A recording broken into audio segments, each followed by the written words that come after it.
Hello, thank Thank, you. Oh, go ahead. thank you for having us. We're excited to be here today. We're going to talk from the perspective of Picklinq Collective. So, my name is Stephen Workman. I run Mountain Man Flowers out of Morgan, Utah. I'm going into my sixth year of growing. Here's a couple of shots of my main crops, which are delphinium does really well for me because of my zone. I don't think I do anything particularly smart about delphinium. It just grows really well for me. And tulips do really well for me as well because I'm on the Wasatch back, so they come on a little bit later in the season. So this year I'm growing about 20,000 tulips and about 1,000 delphinium. Long way. Oh, wrong way. Sorry. First timer here. So my name is Jessie Westover. I farm in West Farmington. My farm's called Hidden Creek, and I specialize in Lisianthus and Gumprina. Not necessarily because I love those crops, but just like Steven's mentioning, they happen to do really well for me. And I will be starting my 10th year of flower farming. So Picklinq was established in 2021. We currently have 23 farms that participate in selling flowers through our collective model. We have sold over 1 million stems in 4 years, and we consistently supply to 4 counties. We have a database of over 350 clients that we have served. So that's your brick and mortar, design florists that work out of their homes or have shops, restaurants, hotels. We have a variety of clients, but the bottom line is wholesale only. And so they have to have the appropriate paperwork in order for them to purchase from us. Oh, I'm going to get this, I promise. Okay, so we're going to talk about Picklinq secret sauce. So we found in our 4 years, we have had a lot of success. And we found that this is based on a pillar of three main items that we're going to talk about that has helped us find our success. So first thing we want today is for you to ask yourself a few questions. Where am I where I thought I would be in your farming journey? So, we all start with grand plans and this idea of what's going to happen. And then reality hits and things are maybe a little harder than we anticipated. And so think about if you are where you thought you would be at this point in your farming journey. And next, how can I level up my farm? So if you're not quite hitting the mark, what are some things you can do to get there? So we found in Picklinq, the first thing that helped us find success was having boundaries. This was so important. At the beginning, we would meet in libraries and talk to farms and try to convince them to join our collective. And we'd lay out our plan. This is what we're going to do. And I told Stephen in the beginning, we need to have some boundaries and we need to have an MOU, which is a memorandum of understanding. And he looked at me like, you can't ask people to do that. No one will participate if you make them sign paperwork. But it proved to be the right move. So in our MOU, we have a clear line of this is what the collective will do for you, and this is what you need to do for the collective. So there's no gray area. It's very black and white, and everybody knows that they can trust the other party. We also have a non-disclosure, non-compete agreement, and this helps us be transparent with our farms. So there's no secrets. They know who our clients are. They come work in the market. There's no secrets. And this really has created a circle of trust. And we can trust our farms. The farms can trust us. And therefore we can find more success as a group. And boundaries also come to being closed. It's okay to be closed. It's okay to have time off. We often think the customer is always right. And part of that is they always have the right to contact me. But it's okay to have that separation. We need time away from our farms and our clients in order to connect with our lives outside of farming. And so we are closed in the evenings and on Sundays. Even Stephen and I don't contact each other on Sundays. It's important to have that time with family and friends. So you might think, well, if I tell a client no, they'll never come back. Well, you can say no with an open door. And this is maybe the thing they asked is not something you can accommodate, but think of a way how you can offer something that would be similar to what they're asking. And so that's saying no with an open door. So lack of boundaries invites a lack of respect.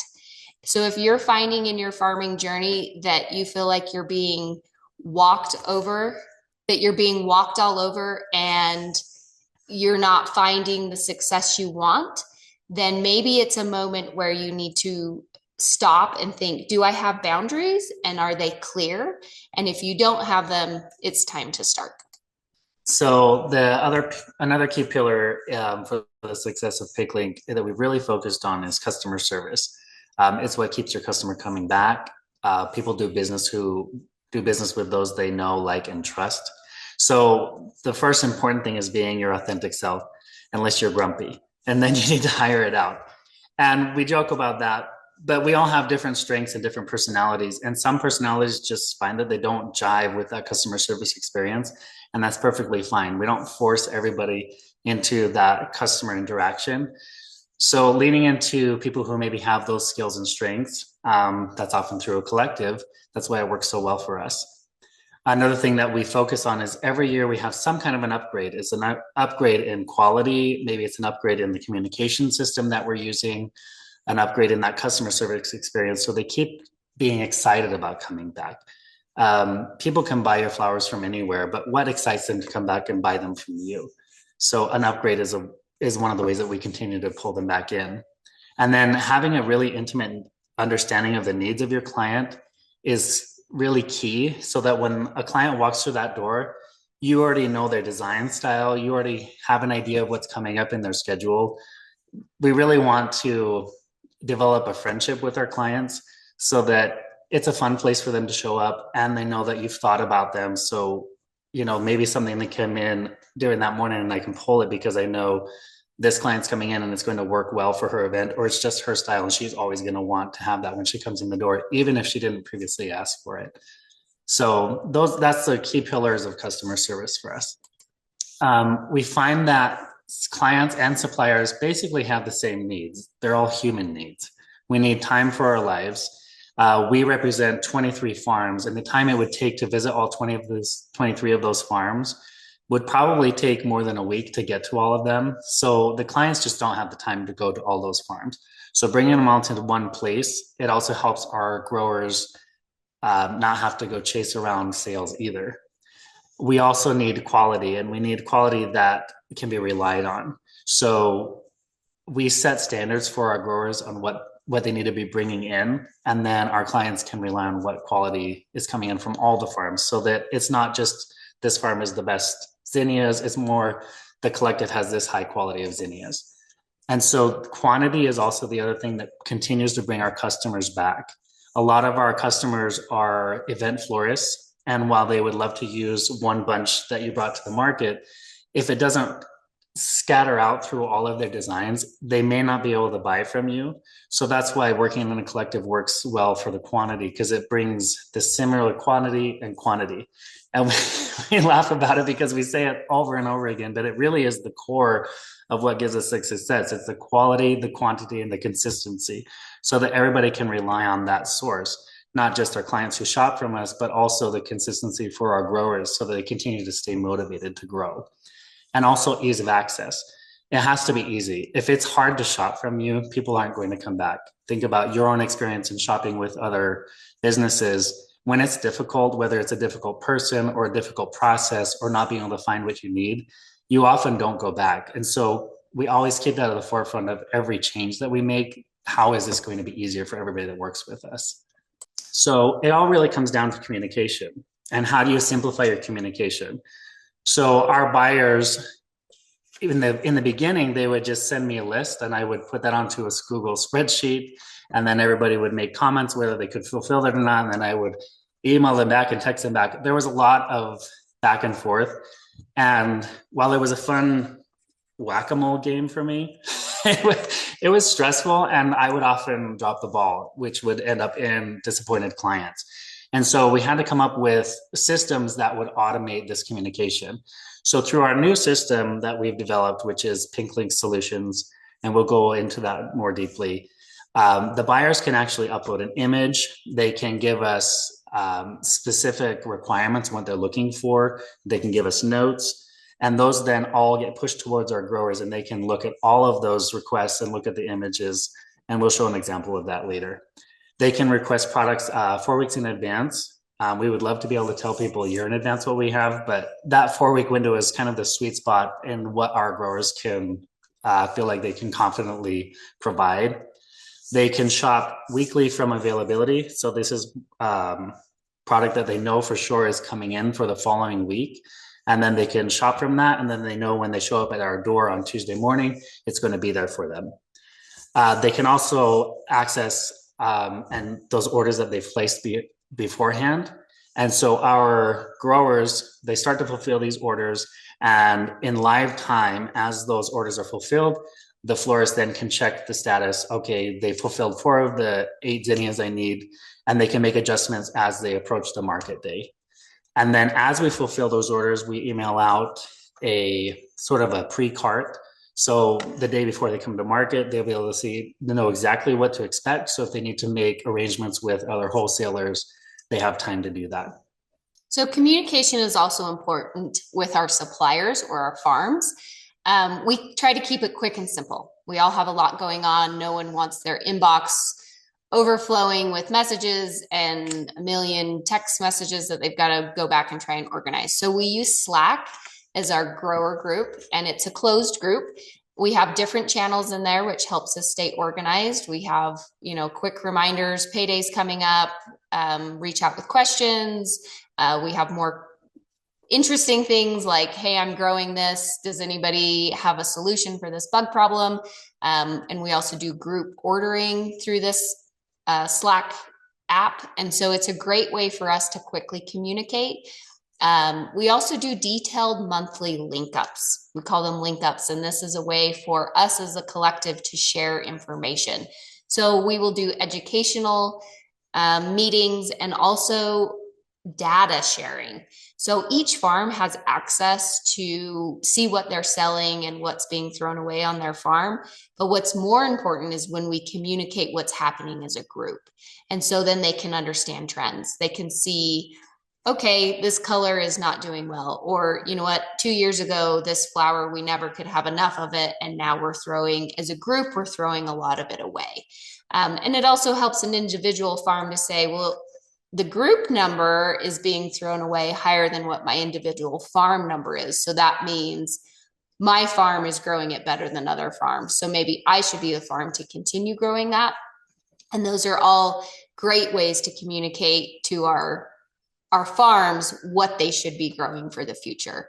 And our farms can communicate with our clients. So as Stephen was mentioning, our clients can go into our software system and let us know what they're interested in picking up in a couple weeks with an event coming up.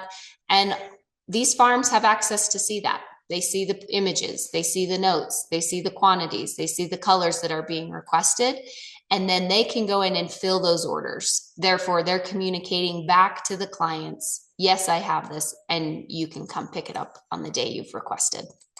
So we've talked about boundaries, we've talked about customer service, and we've talked about communication.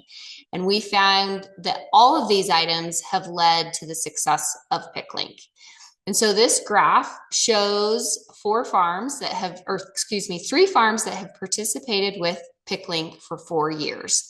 The first bar shows their sales prior to working in the collective model. So we have a farm that only sold wholesale. We have a farm that did bouquet subscriptions, and the last farm did everything. So wholesale, bouquet subscriptions, weddings, dance flowers, you pick pretty much every way you can sell flowers. She was doing it. So you can see that once they worked in an environment where there were boundaries, where customer service was a priority, and they were clearly communicated with, their numbers increased significantly. And it also helped several farms find where their cap was, what the perfect balance was for farming and life outside of farming. And now they know what their expected income can be each season and where their time needs to be placed. So there is an asterisk on success, and that's getting to the most exciting part. So what has really helped us catapult into success and really become a business that I think will stay for a long time, has been the development of our sales system. So our software sales system is called Picklinq Solutions.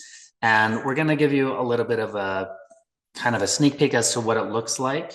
We talked a little about the problems that it solves, but really we would like you to reach out to us and set up a time that we could really demonstrate all of the facets of the system and see how it can help your farm. So at the end of the presentation, we'll have all of our contact information where you can set up a time for us to demonstrate it for you. So the reason why we had to have this system, we needed to simplify the relationships from our suppliers to our clients. It's too many people to keep track of, and I'm only one person, and even with 5 people, it would be too many lines to try to connect. And so we needed to automate that communication.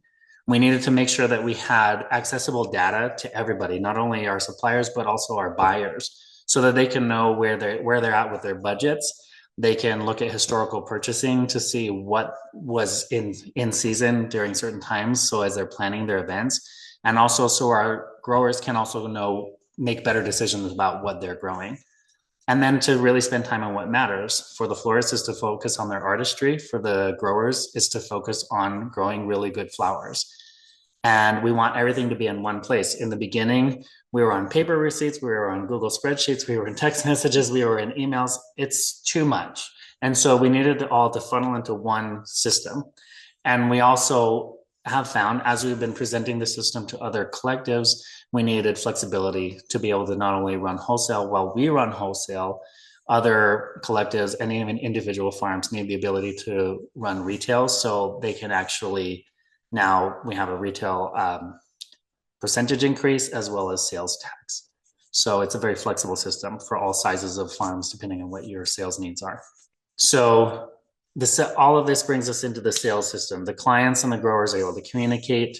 The growers have a work-life balance, so they don't have to go chasing all the sales. They know the standards are clearly, it's all clearly communicated to them in their products. As they're uploading products, they can look, okay, how long do the stems need to be? What is the opening stage for it? Then the clients can rely on that. It doesn't matter which farm they're getting it from.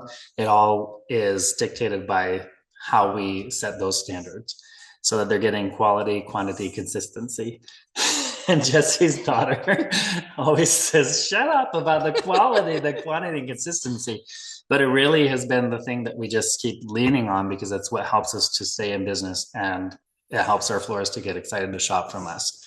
And then again, the clients have access to all sizes of the farms, which is one giant farm essentially, because we have a farm that's 11 acres, and we have a farm that's probably like 2 grow strips on her yard, and everybody is able to participate and find success. And then the florists aren't missing out just because you're a small farm. So let's take a look at some of my favorite features of the system. So here's an example of what a product request looks like. So on the left side of the screen, this is what the florist would input. They would make their notes. They can let us know if they want substitutions or if they want no substitutions. They can upload as many images as they need to be able to communicate those colors. Sometimes a grower will get a request and it's yellow, and we all have different interpretations of yellow. Maybe some of us are colorblind, maybe some of us like bright yellow, and so that's our yellow. So being able to upload an image really helps to communicate that to our growers. So on the right side of the screen is what the grower would be seeing. They can look at all of the notes, they can see the colors, so they can really nail what that florist want. The next thing is reports. We love this part of the system. It's what really helps us to stay successful as a business. Sales reports are great. It helps us. It's motivating. We love to see what's selling. There's a lot of different ways that we've broken this down, so you can look it up by product and color. That's what I've demonstrated here in this slide. But you can also rate them by supplier, who's selling the most, or product, or what buyer is buying the most. So there's a lot of different ways to look at the sales reports. So we wanted that to have a lot of flexibility. And then sometimes what doesn't get looked at, but is really the key to your success, is what's being wasted. Minimizing waste is the key to be able to maximize sales because you're able to make room for more things that you're selling out of that maybe you didn't have enough of because space was being taken up by something like Agerata that we found that doesn't move. And so there's clear reports that we can then present to our growers. And we do this on a monthly basis all throughout the growing season. So they can plan starting from April, they're already planning for the following April. So they can make better plans. And then finally, we like self-empowerment. Every farm is a business within a business. And so we want everybody to have the tools to be successful on their own and to work at their own pace. There's some people that like to look at their numbers on a daily basis. Some people like to look at it every week, every month. And so each farm, this is an example of what a farm's supplier snapshot looks like. In one quick view, you can see all of your total sales. You can see all of the inventory that's been uploaded, and you can see what's been aged out. So we really prioritize making sure that there is a clear story of what happens to your flowers the moment it gets into our hands, what happened to it by the end of the day, whether it was sold or whether it was aged out. All of that is important information for businesses within a business to make their own decisions. So here's a few pictures from our first season.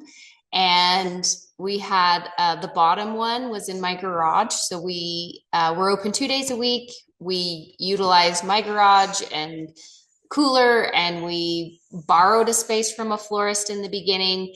We eventually were able to rent a space, 800 square feet. We call it the pawn shop because it looked like a scary pawn shop. But we had to start somewhere. And we hand wrote receipts. And like Stephen had talked about, it was a lot of back and forth, a lot of trying to keep track of things. I would sit at the computer for hours entering these receipts that he hand wrote and hand calculated. We wasted a lot of time and money, and there were so many errors in calculations. And it's a duct tape here, but you've got to have one in order to get started and know what the problems are so that you can move forward. And those problems we ran into helped us get to where we are now. So like we've mentioned, we have 23 farms. We now deliver flowers. We're open 3 days a week. We've just moved into a 1,600 square foot space, and we now have a 600 square foot cooler that our clients shop out of, like a traditional wholesaler. We have our automated system, which has eliminated the need for so much labor. It's reduced our labor costs. It's opened up more transparency for our farms. And so they really can see what's happening with their flowers. It solved those 3 pillars that we talked about today. It's helped with our boundaries, it's helped with our customer service, and it's definitely made a difference in our communication. And so we're so happy that we've come from nothing and we're able to learn some hard lessons so we could really help solve some of those problems. So our secret sauce, or Picklinq Solutions, can really fit in many industries. And it doesn't even have to be for a collective model. A lot of the things we talk about as a collective are very applicable if you're a standalone farm. They all matter: boundaries, customer service, communication. And so if you're in a different industry that's not flowers, we'd love to still help support you and answer your questions.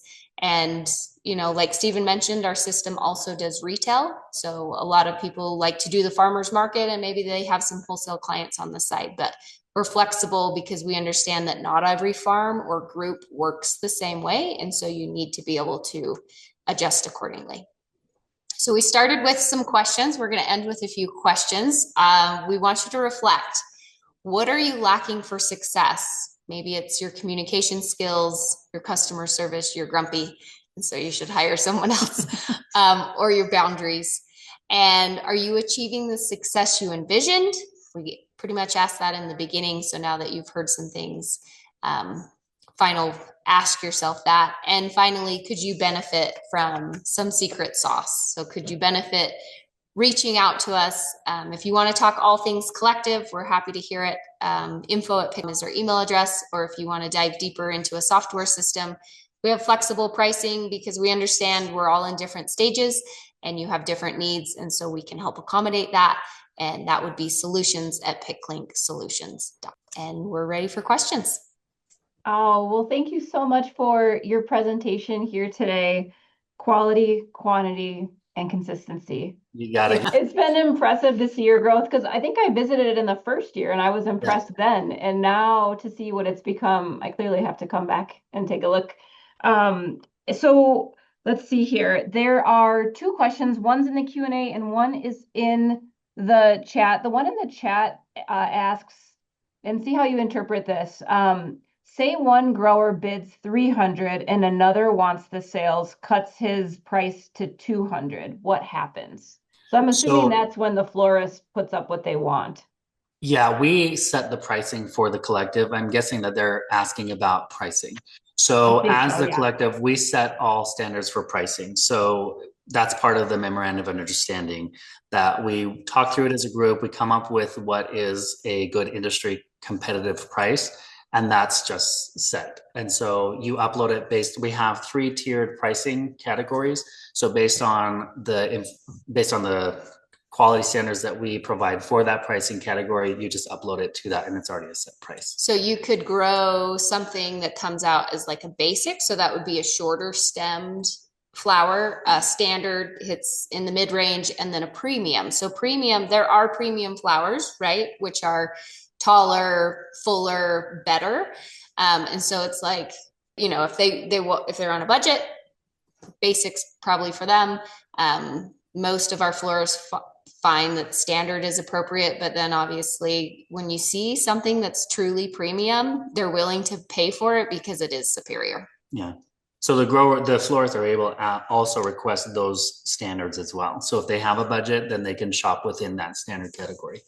Yeah, I was so impressed in seeing the way that you set up this website or this platform where they can put in their orders and then the data that comes out of it about what's aging out and so forth. That's just a wealth of information. And with this question and your answer too, it makes me think back to Kinda's talk that started off this session about marketing and the power of local production and not pricing cheap, essentially. And so by you setting the prices, it makes it so there's not really possible to undercut each other. And that also keeps the value for local cut flowers as well. So a lot of benefits here. The next is mostly a comment and says that as a Picklinq grower, I like that I can access the system on my phone and see the stem length requirements without having to go to a Google Sheet or other document.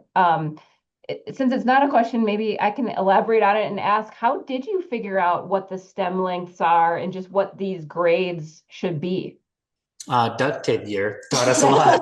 Like the first 2 years or 3 years, everything had one price, and we had worked off of data from my farm prior to being in the collective and wholesale sheets from local wholesalers and national, just kind of like, okay, what are they charging, what's realistic? We had some great florist friends that looked at our pricing sheet and were like, you're not charging enough, we want you to be around, so you need to charge a fair market value, and then experience and time. And so over the course of several years, we learned this 12-inch stem is not worth the same as this 18-inch stem. And so we need to accommodate because we want to keep our farms motivated, especially those that can grow something better.